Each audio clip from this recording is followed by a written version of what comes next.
আসসালামু আলাইকুম। আশা করি কেমন আছেন? আশা করি ভালোই আছেন। আমি শাওনুর রহমান উশান আপনাদের সাথে কথা বলছি। আর আমি একটা টপিক নিয়ে কথা বলবো। সেই টপিকটা হচ্ছে এটাই যে সফলতা আমরা কিন্তু সকলেই চাই। যে কোনো ছোট বড় কাজ হোক, সফলতা আমরা চাই। তো সফলতা আনতে হলে কিন্তু ধৈর্য শক্তি প্রয়োজন। আর তার একটি ছোট্ট উদাহরণ হচ্ছে রবার্ট ব্রুস। আমরা তাকে নিয়ে আজকে কথা বলবো। তার উদাহরণটা শুনলেই বা তার যে গুণের কথা আছে সেটা জানলেই আমরা ধৈর্য শক্তি আর হারাবো না, আমরা সফলতা আনবো লাইফে। তো আমরা যদি কখনো সফলতার জন্য কোনো কাজ করতে যাই বা নতুন কন্টেন্ট ক্রিয়েটর যারা যারা কন্টেন্ট তৈরি করতেছেন বা নতুন কন্টেন্ট ক্রিয়েট করতেছেন, তারা অনেকেই আছেন ধৈর্য হারিয়ে ফেলেন। তো ধৈর্য হারানো যাবে না, ধৈর্য শক্তি রাখতে হবে, তাহলে এই লাইনে আসতে পারবেন এবং এই লাইনে সফলতা আসতে পারবেন। আমি নিজেও একজন কন্টেন্ট ক্রিয়েটর, নিজেও নতুন নতুন ভিডিও মেক করতেছি। সো আমি নিজে ধৈর্য শক্তি হারাই না। আমি চিন্তা করেছি এটাই যে আমি ভিডিও দিতে থাকবো, যাই হোক না কেন ভিডিও দিয়ে যাব আপনাদের জন্য। সো আপনারা কিন্তু ধৈর্য শক্তি হারাবেন না। আর তার একটি ছোট্ট উদাহরণ হলো রবার্ট ব্রুস। চলুন রবার্ট ব্রুস সম্পর্কে কিছু জেনে আসি আমরা। রবার্ট ব্রুস তিনি হঠাৎ করে একটা বিপদে পড়েন। সে বিপদে পড়ার সময় তিনি হঠাৎ করে একটি গুহায় আশ্রয় নেন। আর যখন গুহায় আশ্রয় নেন তখন খুব ভাবনা চিন্তা করেন যে এটাই যে উনি কিভাবে এই বিপদ থেকে উদ্ধার হবেন এবং তিনি তার যে কাজগুলো করতেন সেগুলো কিভাবে সফলতা আনতে পারেন। তখন তিনি উপর দিকে তাকান এবং দেখেন একটি মাকড়সা জাল বুনে রাখছে। সে জাল বোনার পরে সেই জাল দিয়ে সে উপরের দিকে ওঠার চেষ্টা করতেছে, কিন্তু অনেক চেষ্টা করতেছে বাট পারতেছে না।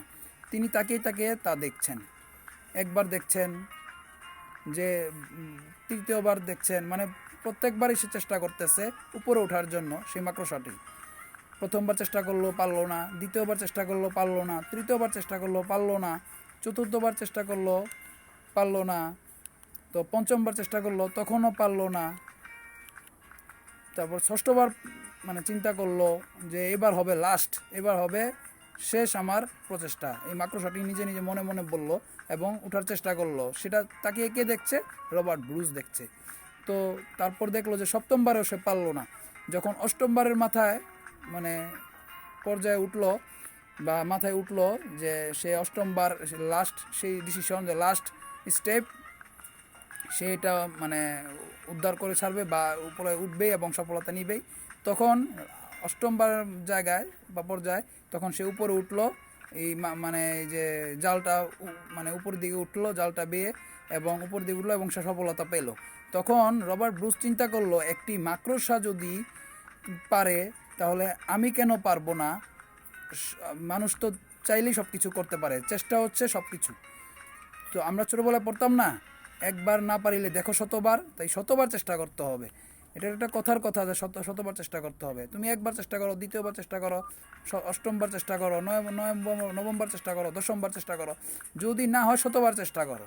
কিন্তু চেষ্টার ত্রুটি করা যাবে না, চেষ্টা করতেই হবে। তো রবার্ট ব্রুস তাই চিন্তা করলো যে আমি মাকড়সা যদি অষ্টমবারের মাথায় উপরে উঠতে পারে, আমি কেন সাকসেস হতে পারবো না অষ্টমবার চেষ্টা করে? তাহলে এটাই বোঝা গেল যে লাইফে কখনো যদি সাকসেস পেতে চাও বা লাইফে যদি কখনো সাকসেস আনতে হয়, তাহলে অবশ্যই ধৈর্য শক্তি রাখতে হবে।